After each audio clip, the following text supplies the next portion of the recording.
വിചിത്രമായ പുറത്താകലിനാണ് ജഡേജ ഇന്ന് സാക്ഷ്യം വഹിച്ചത്. ഫീൽഡിംഗ് തടസ്സപ്പെടുത്തിയതിനാണ് ജഡേജ ഔട്ടായത്. ഇതുകൊണ്ട് തന്നെ ജഡേജ ദേഷ്യത്തിലായിരുന്നു. സഞ്ചറിന് ബോള് ജഡേജ തടയാൻ ശ്രമിച്ചു. അതുകൊണ്ടാണ് ഇന്ന് ജഡേജ പുറത്തായത്. കളി ജയിച്ച ശേഷം ജഡേജ ദേഷ്യപ്പെട്ട് പറഞ്ഞ കാര്യമാണ് നമ്മൾ ഇന്നത്തെ വീഡിയോയിൽ നോക്കുന്നത്. ഇതുപോലത്തെ IPL ന്യൂസിന് വേണ്ടി ഈ ചാനൽ മറക്കാതെ സബ്സ്ക്രൈബ് ചെയ്യൂ. CSK ടീം ഇന്ന് ഈസി ആയിട്ടാണ് കളി ജയിച്ചത്.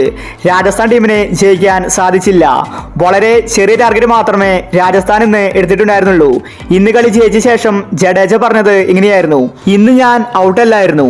തേടംപേർ അത് ചതിയിലൂടെയാണ് എന്നെ പുറത്താക്കിയത്. ഞാൻ ഒരിക്കലും പന്ത് തടയാൻ ശ്രമിച്ചിട്ടില്ല. ഞാൻ തിരിഞ്ഞോടുമ്പോൾ സഞ്ജു എന്റെ പുറത്തേക്ക് പന്തെറിഞ്ഞു. ഞാൻ നേരെ ഓടുകയാണ് ചെയ്തത്.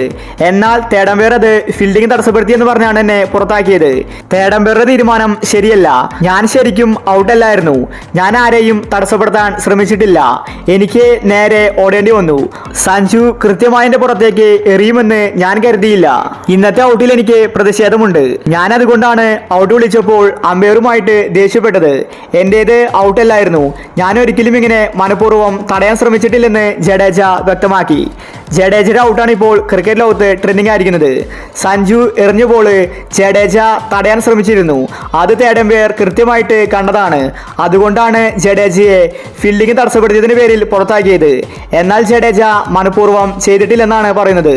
ഒരിക്കലും ഒരു ബാറ്റ്സ്മാൻ സ്റ്റമ്പിന്റെ നേരെ ഓടാൻ പാടില്ല. സൈഡിലൂടെ മാത്രമേ ബാറ്റ്സ്മാൻ ഓടാൻ പാടൂ.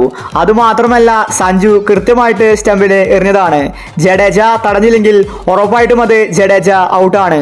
കാരണം ജഡേജ ക്രീസിൽ ഉണ്ടായിരുന്നില്ല. എന്തായാലും CSK ഇന്ന് കളി ജയിച്ചു. രാജസ്ഥാൻ ടീമിന് വലിയ പണിയാണ് കിട്ടിയിരിക്കുന്നത്. അടുപ്പിച്ച് 3 മാച്ച് തോറ്റിരിക്കുകയാണ്. ഇനി 2 മാച്ച് ബാക്കിയുണ്ട്. അതിലെ ഒരെണ്ണത്തിൽ ജയിച്ചാൽ രാജസ്ഥാൻ ഒഫീഷ്യലായിട്ട് പ്ലേ ഓഫിലെത്തും. അപ്പോൾ ഇതുപോലത്തെ IPL ന്യൂസിന് വേണ്ടി ഈ ചാനൽ മറക്കാതെ സബ്സ്ക്രൈബ് ചെയ്യൂ.